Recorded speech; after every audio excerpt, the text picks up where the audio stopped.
देशाच्या 18व्या लोकसभेच्या मंत्रिमंडळात पुण्याचे नवनिर्वाचित खासदार मुरलीधर मोहोळ यांना केंद्रीय नागरी विमान वाहतूक राज्यमंत्री तसेच केंद्रीय सहकार राज्यमंत्री अशा 2 खात्यांची जबाबदारी देण्यात आली.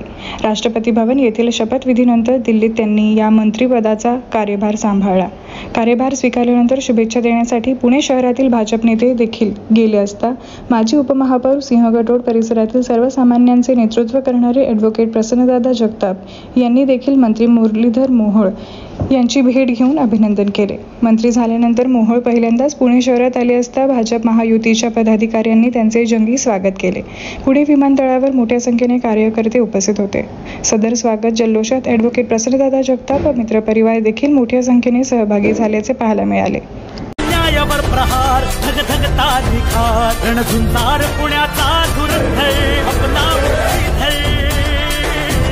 आपला मुरलीधर